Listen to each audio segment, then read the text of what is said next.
we can get started. This will catch up. We all set? Right now it's you and Dr. Leffler. All right, great. Okay. Good afternoon, everybody. Welcome. Welcome to the April 8th COVID-19 Burlington, Vermont update. I'm back here in the Public Works building in the conference room with me. We've got Luke McGowan, the head of CETO and the RRC, and he'll be joining us shortly. And we also on the screen have Dr. Stephen Leffler, the President and Chief Operating Officer of the UVM Medical Center, checking in again as we have been trying to do once a week to report out on how things are going up at the hospital, this frontline resource that is really the critical resource in the Chittenden County effort to fight the opioid epidemic too, but which Dr. Leffler and I often work on. But right now, fully engaged in the fight against the COVID-19 virus. From the beginning, we have been saying the paramount goal, the top goal, is to make sure that the hospital was not overwhelmed, and that's what all the social distancing efforts have been focused at, is preserving that resource. Dr. Leffler, how's it going? Mayor Weinberger, we continue to be in good shape, and we're pretty steady. We have 20 positive COVID patients in the hospital today, which is about where we were last Wednesday when we talked. We have 10 rule-outs. We have good capacity, and so I think that the hard sacrifices that Vermonters have made and the work we've done has, I think it's very clear it's making a difference. Social distancing and the good work there is really making a difference. So you can see on the graph that was just pulled up that our patients under investigation, that's the rule-outs, number is going down a little bit, which is not surprising. As you get more into this, you expect to see more positives. And our inpatients has really been relatively flat with a little uptick today, but essentially we're in good shape. So today in the hospital, we have plenty of capacity for COVID patients. We have, actually, I also want to make sure people understand, we have plenty of capacity for other people with chronic health conditions that need service.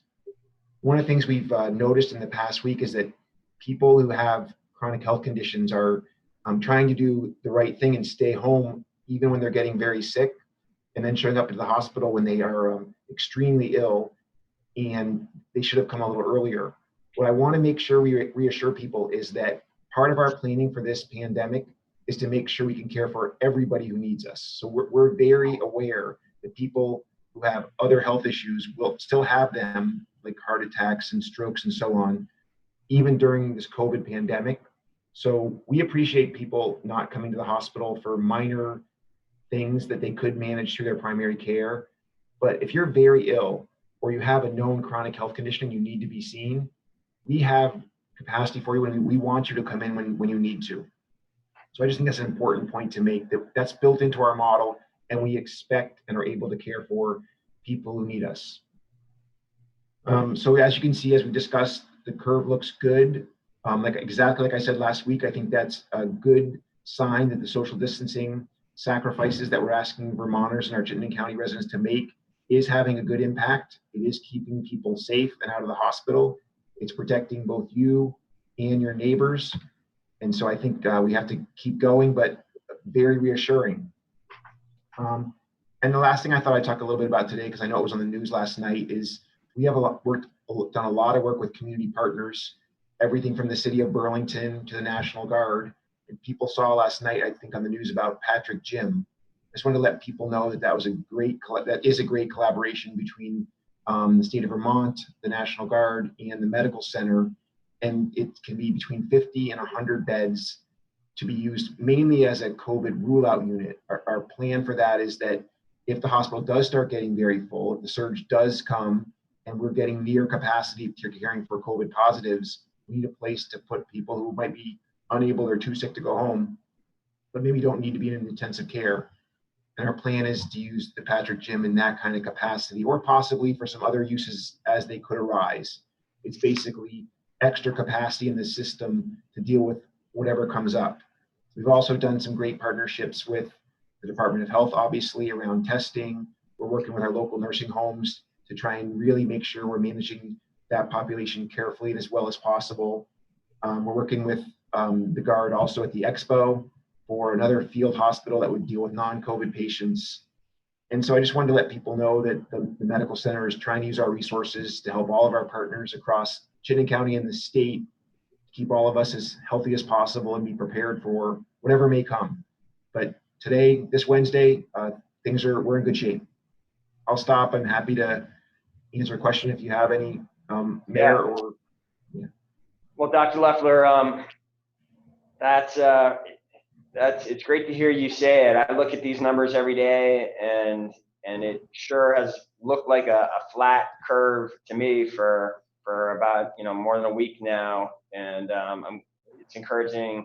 I know you basically were saying the same thing about a week ago, but now we got another 7 days of data here, and I just think it's worth repeating, and because we have such a long road ahead of us where social distancing could, in one form or another, and we're hoping it's not going to be like this for the whole time. It won't be like this for the whole time, but social distancing may remain.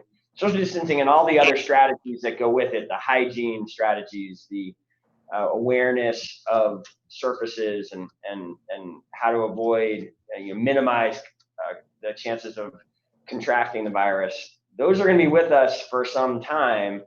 And I think it's really important for people to see that they work, that they have some positive impact, because we're going to have to keep relying on these strategies until we have a vaccine or until we have a therapy in one way or another.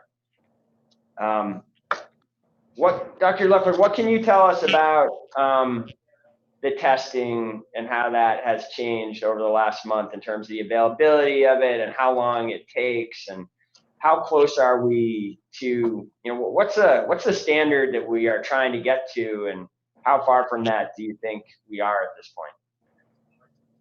We're so far ahead of where we were a month ago in terms of testing. I mean, when we first started talking about this together, we literally had less than a week of tests, and we were rationing it down to just essentially people in the hospital and frontline caregivers. And we're so much better than that now. We are in, I would say, good shape. We can test people now who need to be tested in real time. We can test people who it really makes a difference for their care. We can test people who are going to be going home to someone who they want to make sure is safe. But we're still pretty far from what we need. One of the key things to really open back up the world is real-time on-demand testing with rapid results. And there are some tests out there that are starting to look promising, like they might be able to do that, but they have to be validated. It's very important that those tests are highly accurate. And even a miss rate of, say, 10% would have really significant impact on what would happen down the road. So we have to make sure that those tests are very accurate and validated. And so, to your point, the ways social distancing works, and there's different ways to social distance. Well, right now, because we don't have perfect testing, we have to do the hardest one, which is actually stay apart. But there is some more science coming out that shows things like cloth masks, which I have here with me, are one of the ways that it's turning out that a lot of people with COVID are spreading the virus before they have any symptoms. And so a cloth mask doesn't actually protect you, the wearer, from catching COVID very well at all, but it appears to help you not spread it to somebody else quite well. So I could imagine a future where part of our strategy would be to have a lot of people in masks like you see in Europe and in China, for some period of time as we start to reopen up things. Part of our strategy for reopening will be more on-demand and better testing and broad scale testing. And so those are the kind of things I think that we're starting to think more about now. So I can tell you that this week in the hospital, starting tomorrow, everyone in the hospital who's a worker here will have a mask on, either a cloth mask, so you're not spreading it to someone else, and everyone else we went to last week is wearing a mask in patient-facing areas. And this cloth mask is really to prevent us from spreading it to each other and other patients. So we've endorsed that this week as the science has become more solid on that. And we've also been able to. One of our masks there, Dr. Leffler, was that one of the City of Burlington Mask Project masks? Not yet. I'm looking for one of those. This was a mask my wife made me last night. All right. I understand we're supplying some of your administrative staff with That is true. Yes. So. No one's hit me up yet, but I'm looking. All right. Excellent. And the other thing we've done, we can. Yeah, and the other thing we've done this week is now we've been able to secure some housing for some of our staff who are unable to go home or not safe. And so we're going to ramp that up. There's a lot of work going on that, but that starts tonight. People who need to have a different location, we have that in place, and we expect over the next week or so to 10 days to have a lot more capacity on that. But we were able to start that today. And one other thing I know that the hospital is doing that I want to thank you for, because I think we'd be in even bigger trouble if you guys were not willing to step up and do this, is when we have seen infections. So we have these two big infections in Burlington, right? These two big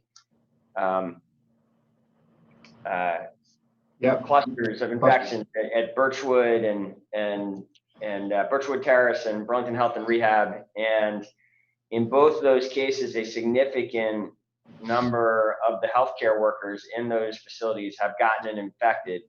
And I know elsewhere in the world where you've had that kind of pattern, one of the terrible things that has happened is it has gotten very challenging for the facilities to continue to provide care to residents in those facilities, even as the need for care deepens and gets greater with the virus spreading. And I know that the medical center has been essential in stepping up and providing some support and ensuring that staffing remains at the appropriate levels there. So thank you for that. And I didn't know if you wanted to add anything about those efforts. Yeah, I mean, I think you raise a really good point. Our statistics would look drastically different if our nursing home partners had emptied into the hospital. If we were trying to care for all the patients at Burlington Health and Rehab and Birchwood, the hospital would be in a much different situation, and our capacity would be mostly consumed.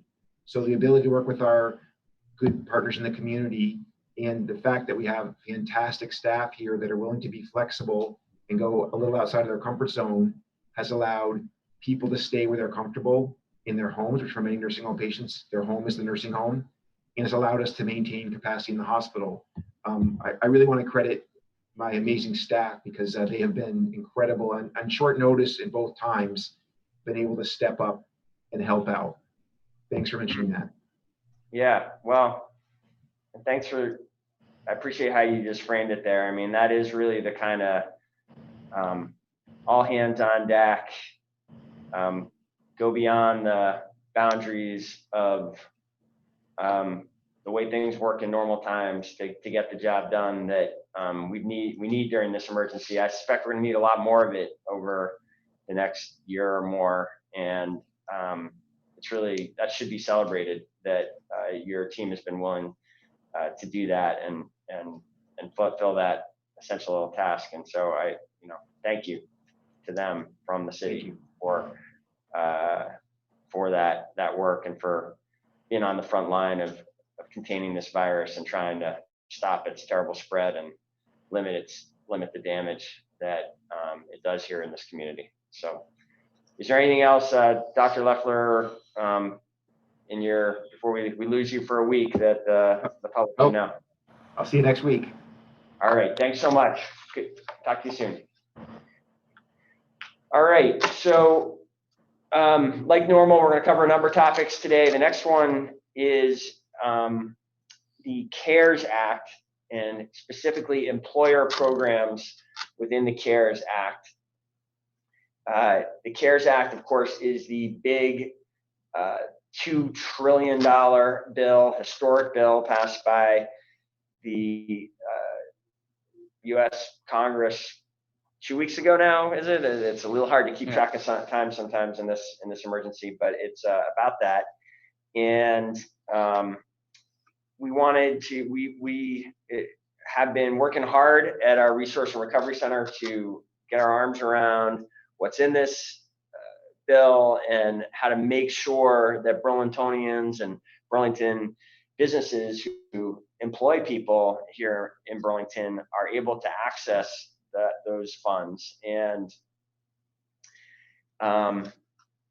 that's really important, right? The money being there is not a guarantee that it's going to get to the people here on the ground that need it. And as we have started to understand some of these programs better, I feel even a greater sense of urgency for Burlington businesses and residents to really understand what help is available to them and to work with you all to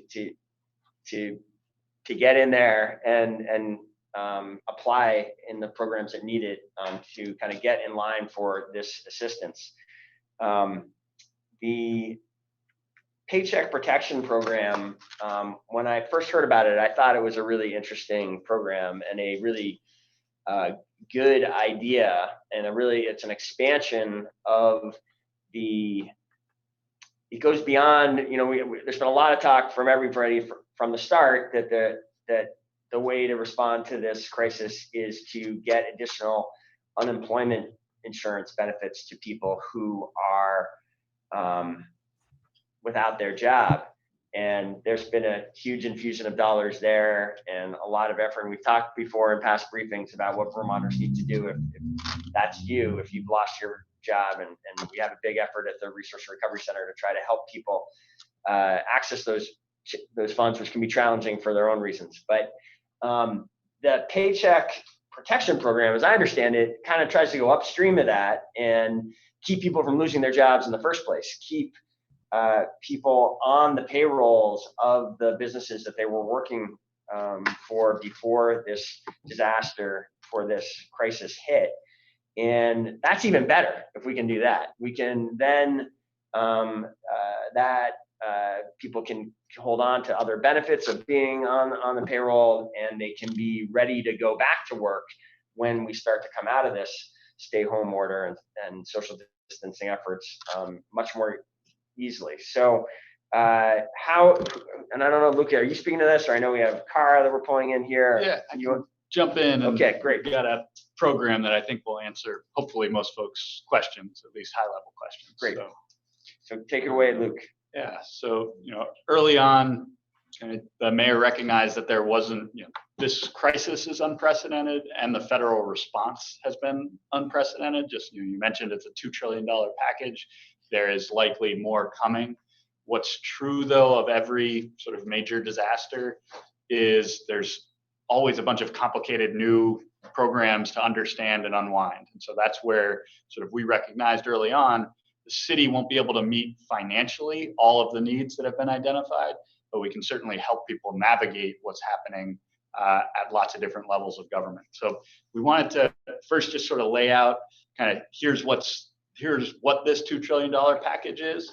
And then we have a team ready to talk about some of those individual components. And so just kind of to explain what it is, because it took us a while to understand, there's kind of 5 meaningful parts of this CARES Act.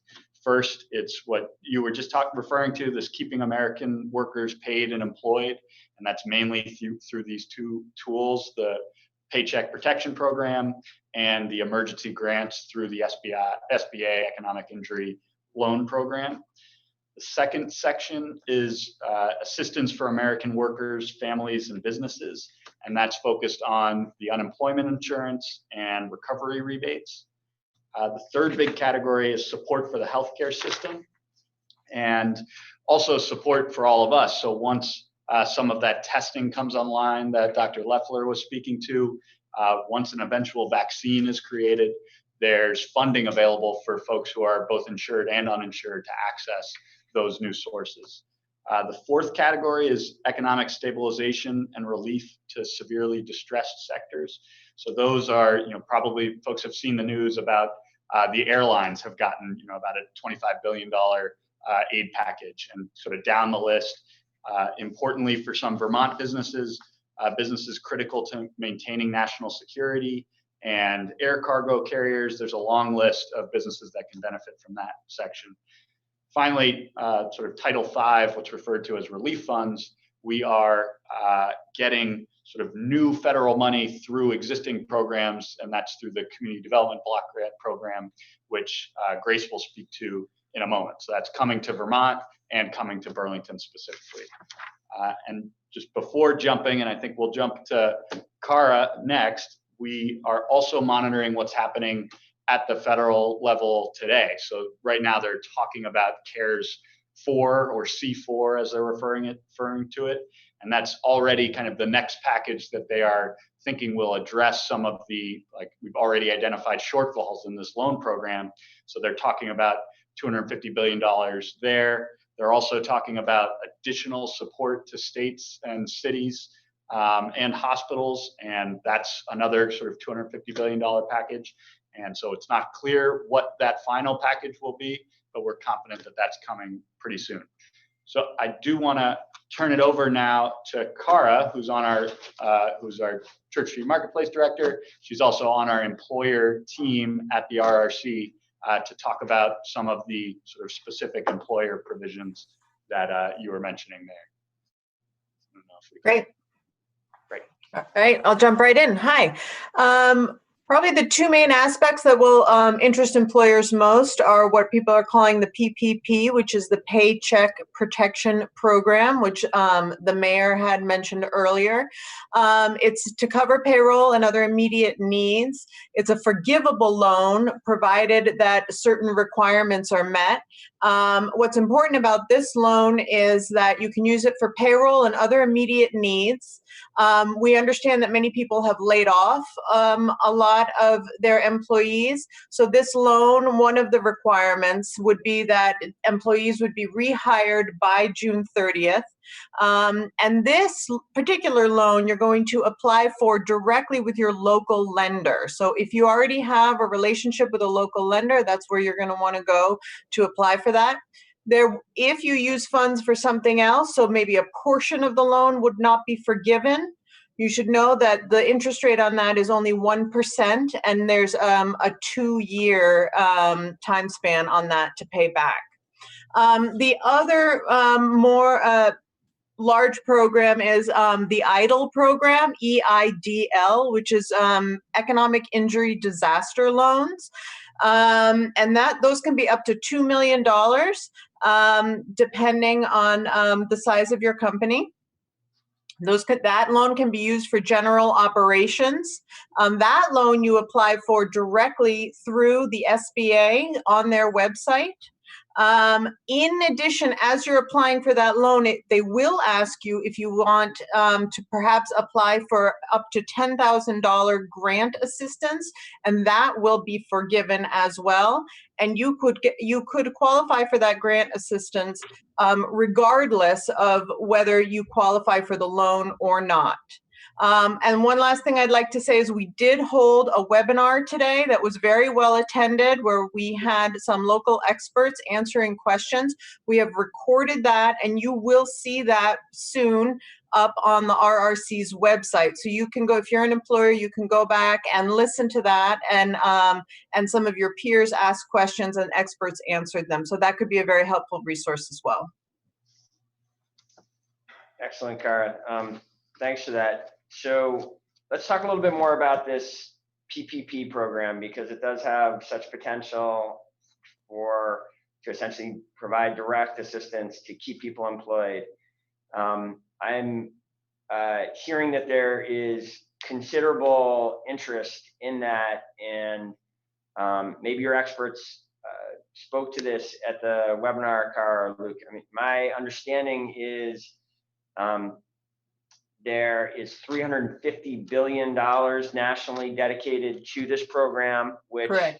Under normal times would be a very large program, certainly for the SBA. I think it's much larger than a lot of their programs. But in this case, you have so many businesses under 500 employees that have been hit by this financial crisis that there is concern about that program being oversubscribed, and perhaps dramatically oversubscribed. Yes. And further, my understanding, I think this is really important to get the word out on this, if I've got this right, my understanding is that this is a first come, first serve program.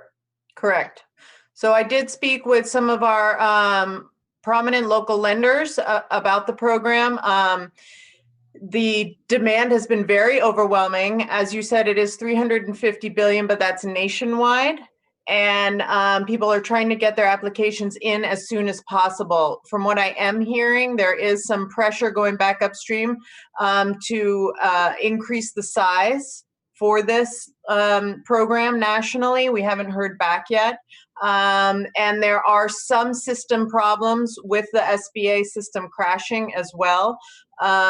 So it's definitely what it is it's essentially it's a great program and it is forgivable, but I agree the size is not most likely not going to be able to cover the demand that's out there, because virtually every business with 500 or fewer employees has been affected by this crisis. So let's make sure, and I know there's a lot of people working to get this out. So it may well be that everyone who needs to know this information has it, but it's really important. So let's just break this down even further.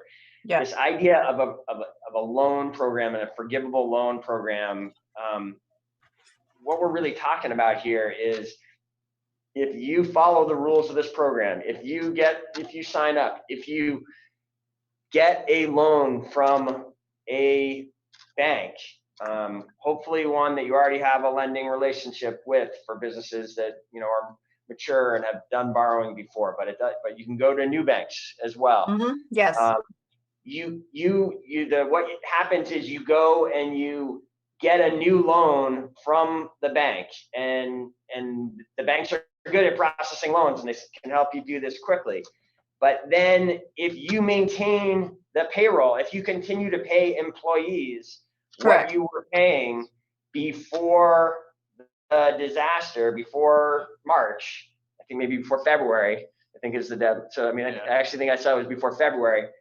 Then that loan will do a very unusual thing. It will become essentially a grant when if you follow the rules and you document the rules, you continue to pay people, even if you don't have revenues coming in to pay them. You can use this loan to pay them, to, as the name suggests, to protect the paychecks of your employees.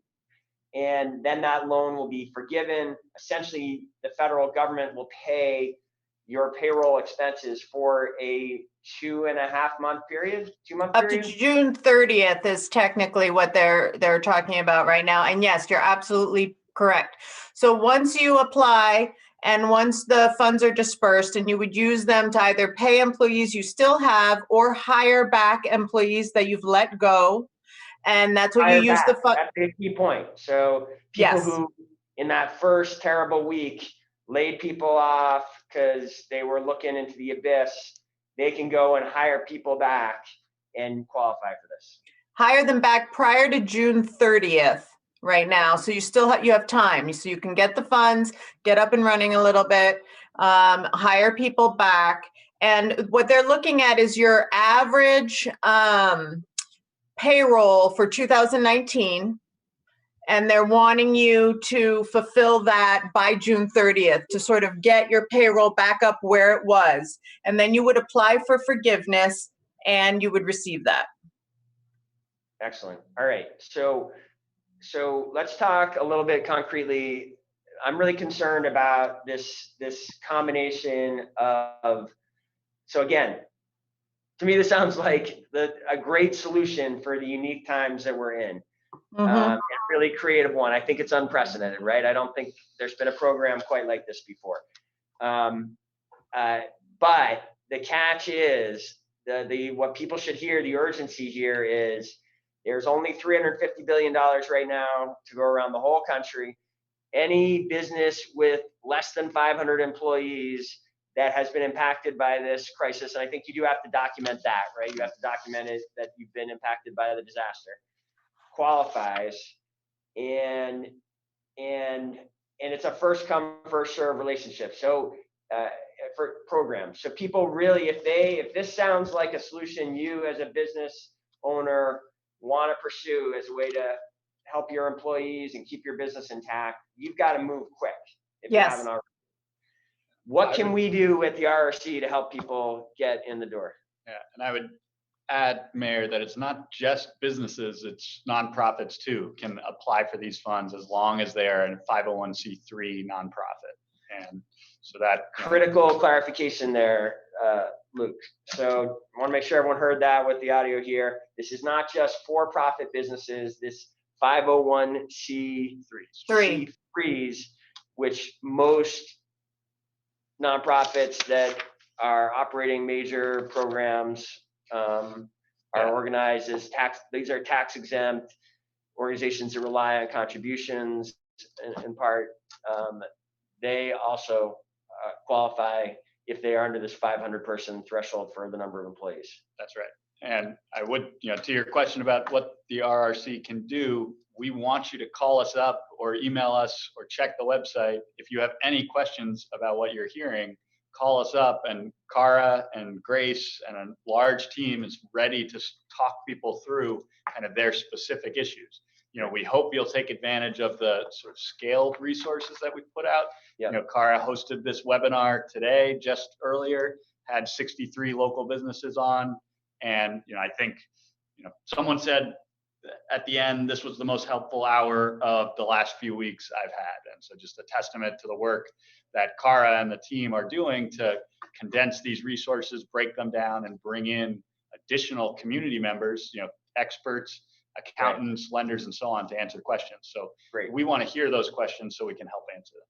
Excellent. And can we help for an organization that maybe doesn't have an existing banking relationship to go to? Can we help make recommendations to people how they would go about this process? Yes.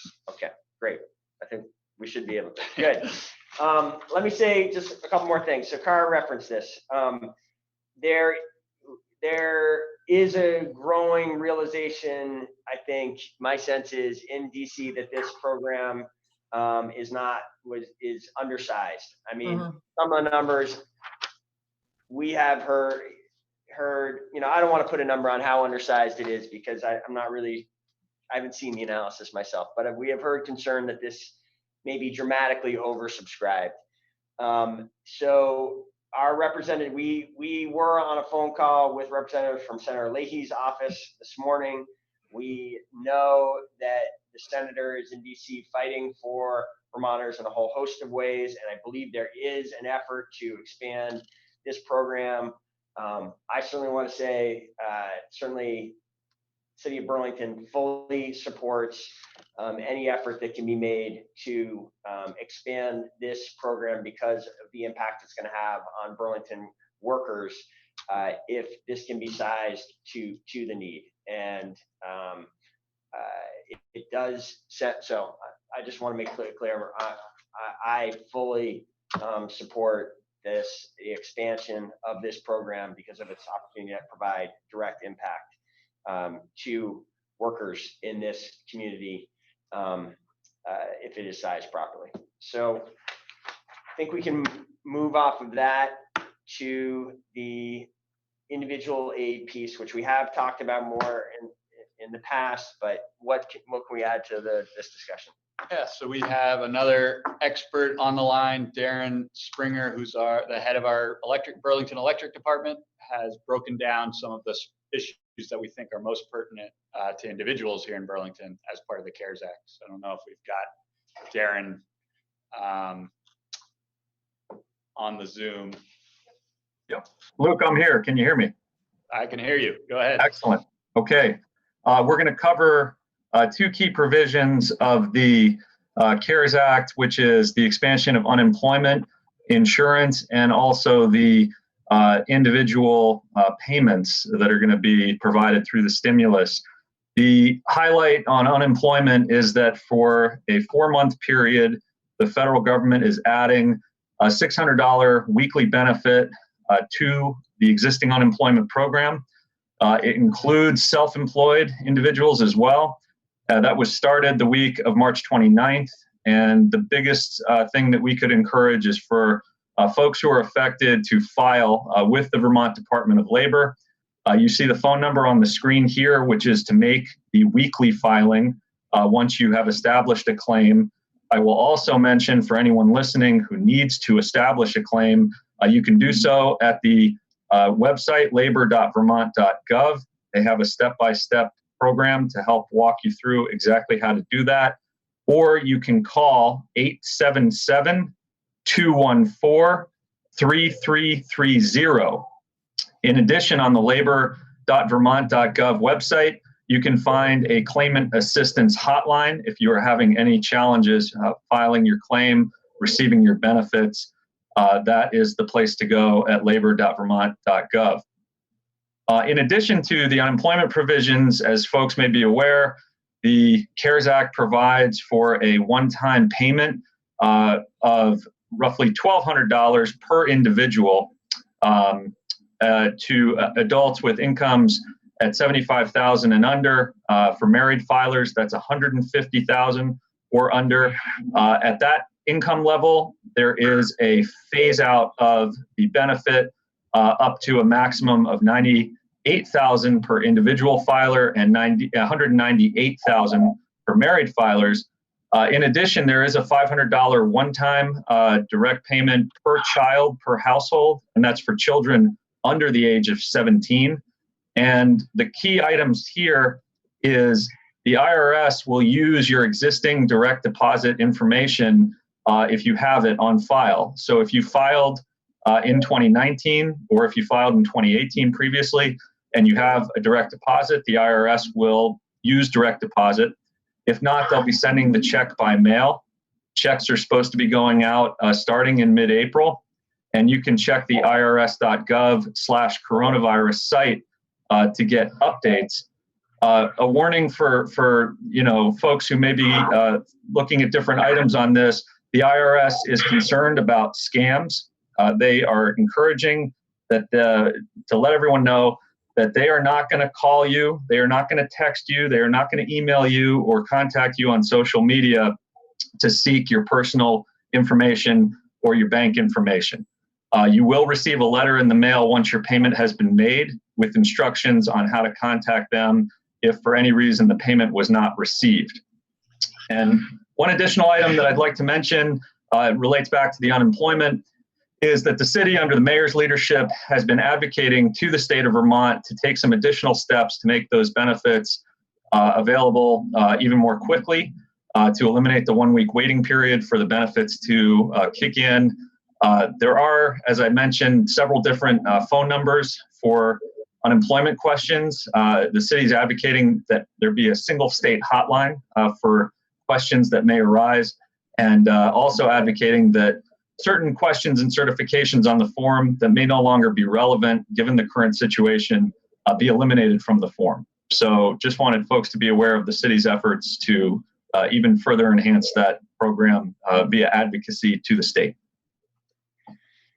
Thanks for mentioning that, Darren. And what I want to share here with everyone watching this now, or we do archive these. They should go up on Facebook Live. People can watch them later. They also, I see Channel 17 is very actively archiving them and pushing them out on social media, and we thank Channel 17 for that. People should understand how this is like government working in real time, democracy working in real time. That letter, this advocacy around the changes got some momentum from a few different sources, but one of them was last Wednesday's coffee that we're doing virtually. These kind of continuation of the Wednesday morning coffees that we've done for the last pushing 9 years, going back to when I was a candidate out in the New North End. We're now doing them online. A lot of the same people chiming in, but I want everyone to know they're open to anyone, and we've had some really good discussions there, including one individual last week raised with us this concern about these questions that didn't really make any sense with the changes in the program, and that helped kind of push us to identify the questions that are not helpful to the current situation. I did just want to, so people should understand, like, we're learning, constituents, people living here in Burlington who are having issues with any of these government programs, let us know, and we will try to turn that into change as quickly as we can. we did get an update from that same individual this morning's copy, and this week he reported that the automated line worked quite well for his household this week. And so I just passed that along, and something that maybe wanted to make sure the RRC was aware of. So in real time, we'll let the RRC know that that part of the system is working well from what we're hearing. All right, I think maybe it's worth mentioning too, Darren. I know people are starting to get excited about the green stimulus program that you came on and helped us launch yesterday. What a great way to advance on net zero goals if you were to combine this.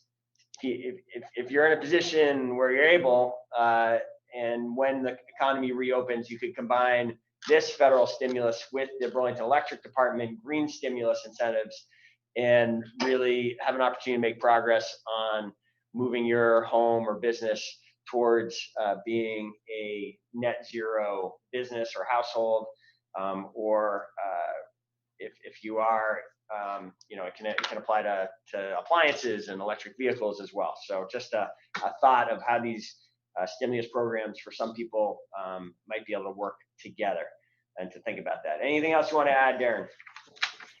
No, thank you, Mayor. That was it. Okay, great. So local government resources.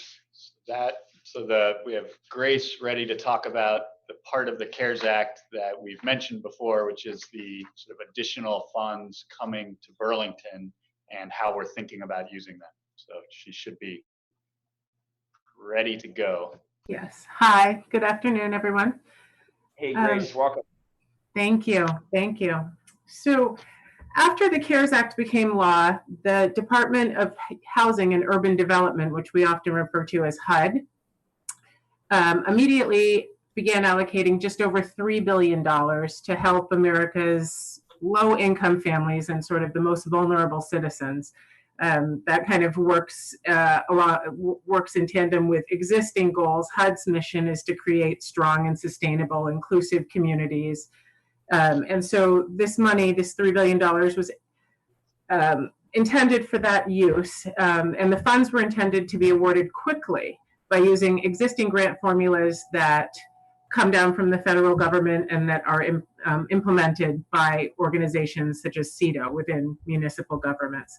So the idea was to make these awards, these grant awards, quickly, and also that these grant awards would be accompanied by new guidance that would kind of cut red tape to grantees.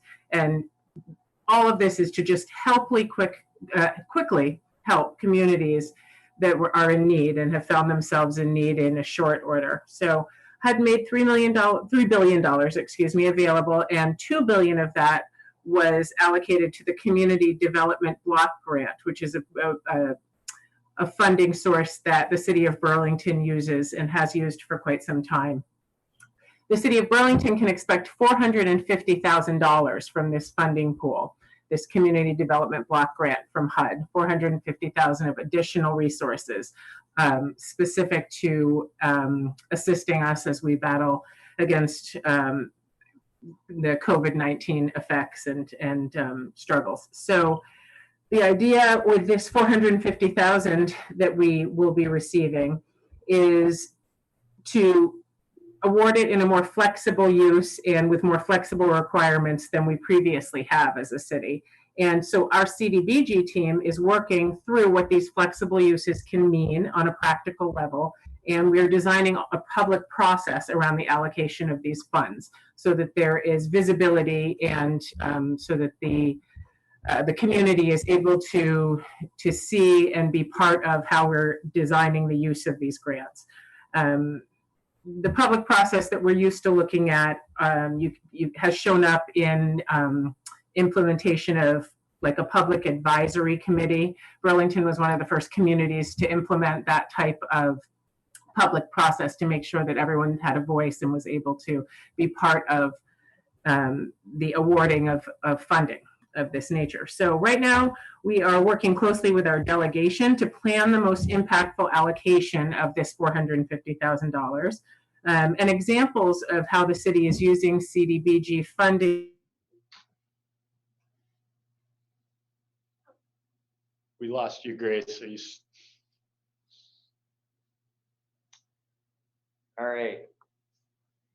Grace is frozen, it appears. It appears Grace is frozen. So we've talked a little bit about how we've already repurposed these funds to help with the small business grant program that you've been working hard on this week. We'll have an update, I think, on Friday, and those dollars going out this door. Well, last Friday we talked about the food relief pilot program. You guys haven't decided.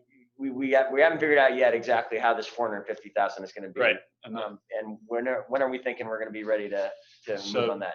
This week, the policy team at CEDO has been working with our HUD reps to kind of fully understand what has changed and what has stayed the same. And we'll be coming to you with our sort of proposed plan in the next few days. All right. Well, I do think good work to get, looks like we're on the cusp of getting some of the first dollars out the door here. So look forward to more on that soon. Luke, you were going to give a broader update on how this resource and recovery center that didn't exist until 2.5 weeks ago, but picks up steam every day. You're going to give us a broader update, I think. Yeah. So happy to. So as you said, we launched officially on March 23rd, which feels like a long time ago now, even though it isn't that far. This was in response to, I think, very early on, the mayor recognized the severity of this crisis. It's not just going to be a health crisis, it's going to be a long-term economic crisis. And as we mentioned before, after every disaster, even though this is different from any disaster we've faced, after every disaster, two things are always true. One, it's really hard to navigate resources and everything that comes online. Two, it's the most vulnerable people who often end up being hurt the most. And so we wanted to make sure we were setting up a system that could be responsive to those needs. We designed it to be flexible because we didn't know starting on day one what those needs would be. And we still see, and we'll go into the data, how the calls and emails we've been getting every day, it's different each day, sort of the tone of the calls. Some days the Department of Labor is able to answer questions. Some days they're totally overwhelmed and we become the phone call to help someone navigate a claim. So we're constantly adjusting and being flexible. I do have the slides in front of me. So just to go through what's up there, I think as you mentioned in the State of the City, this is kind of quite a dramatic repurposing of the city for this particular problem. And we are now staffed by 36 different people from 6 different city departments, some of whom have worked together before, some of whom have never met each other in person because now they are only working virtually together. And this team has been sort of growing and becoming more efficient every day. We kind of think of our work in 2 different ways. One, we have essentially set up a completely new virtual call center and email center and policy center. And so we have sort of an operations team, which is led by Rachel Jolly from our Community Justice Center, and also supported by key folks on the BED team. So namely our call center reps, kind of a shout out to Patrick and Katie, who are fielding a large number of the first calls that people make when they call the recovery center.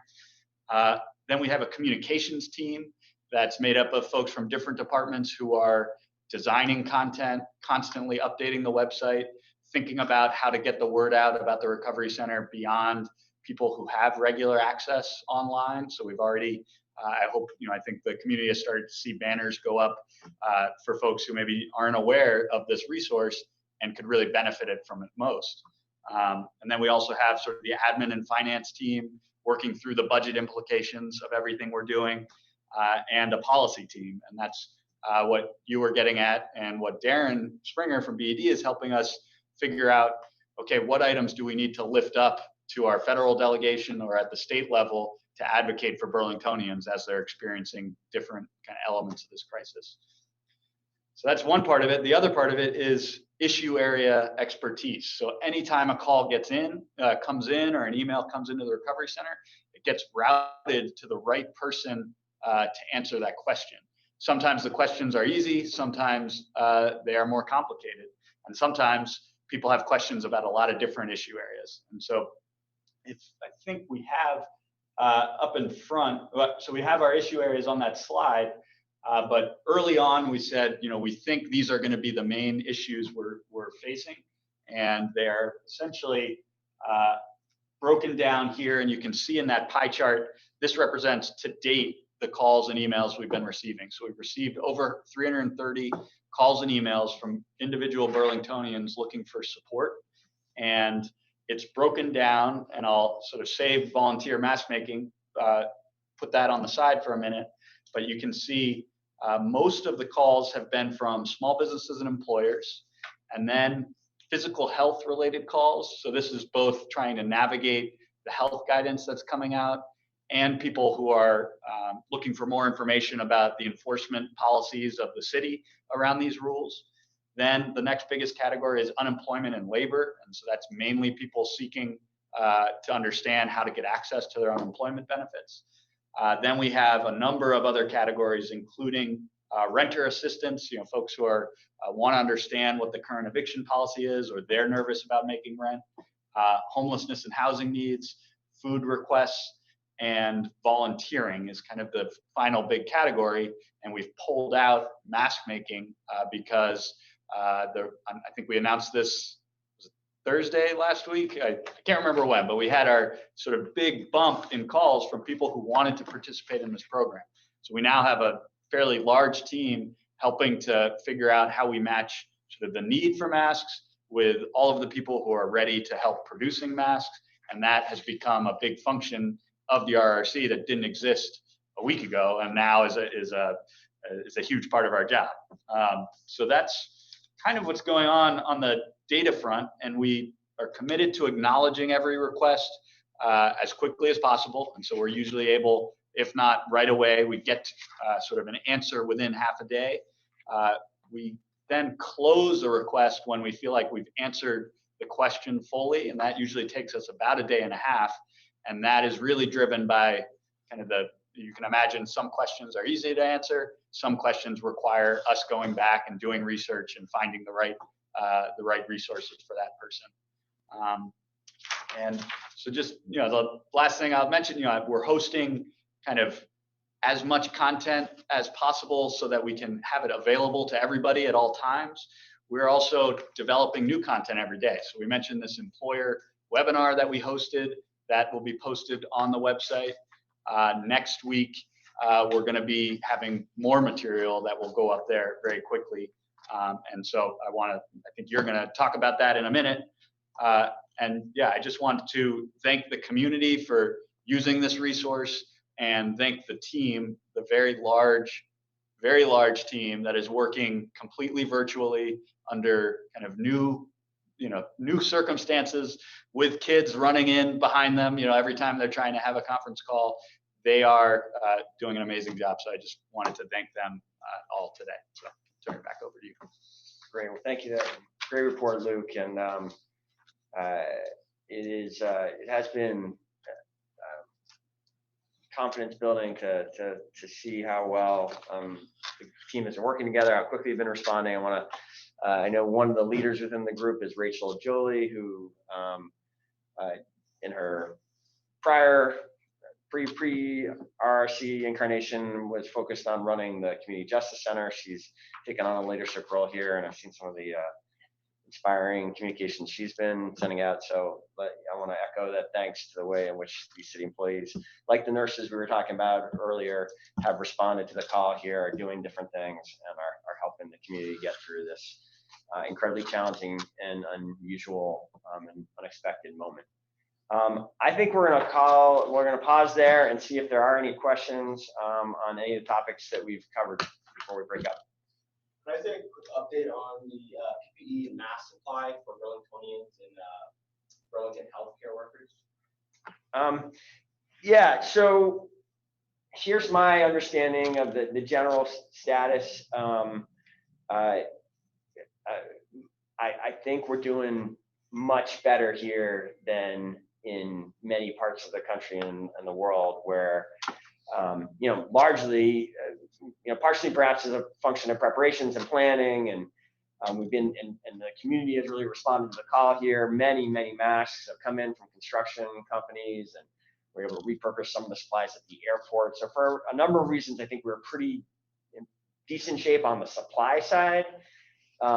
We also have not consumed these PP&E, really, these kind of consumable PP&E devices that are one-time use gowns and masks and gloves the way other communities have, because people have done such a good job with the social distancing, and because the curve is flattened so quickly and is staying flat at a low level. We have not seen the system burn through as many of these devices as has happened in many other places. Certainly the city supplies for our first responders, we're feeling good about it. We have looking at at least a couple months supply is the last update I heard from the EOC. I think, one way we're trying to make sure it stays that way, no matter where this goes, because we're going to be fighting this thing for a while, and maybe sometime before all these supply lines are functioning the way they should, especially with the various disruptions in supply chains that happen in other parts of the world and whatnot, is we are trying to ensure that the surgical masks go to the medical workers, the N95 masks go to the medical workers. We're trying to meet the other masking needs for everybody else, our essential workers, and then ultimately the public through this community masking effort. And I mentioned that in the State of the City, we're trying to get all essential workers masked through this Burlington production effort, where we're now working with both kind of variety of smaller producers as well as some larger ones now with Vermont Teddy Bear Company. We hope to have an update on the essential worker masking effort. I think we're up to 800 masks have been distributed that way as of last night. There's probably a couple thousand more that we need to get out in that way. And then we want to move towards a community masking effort by May 1st. So we'll keep people posted as that evolves. But the only, I guess, other kind of specific details, there was considerable concern about PP&E in these nursing homes that have experienced outbreaks. I know the state has, when that has happened, has really made sure that the supplies they have are targeted towards those facilities, so they have sufficient supplies to battle the virus from within these facilities. Hope that addresses your question. Anyone else, Jordan or Olivia? Nothing on my end today. All right. Thank you, everybody, for tuning in. Thank you, Luke and Kara and Darren, for this, and Grace for, sorry we got lost you there, Grace. Thank you all for weighing in on different pieces of the CARES Act and helping get this information out to Burlingtonians, and not just getting the information out, helping Burlington organizations access these funds is really appreciated. And I think over the medium and long term is going to be really important. So thank you, everyone, for your hard work. We'll see you all tomorrow at 2 o'clock. Stay safe, sir. Stay safe, everybody.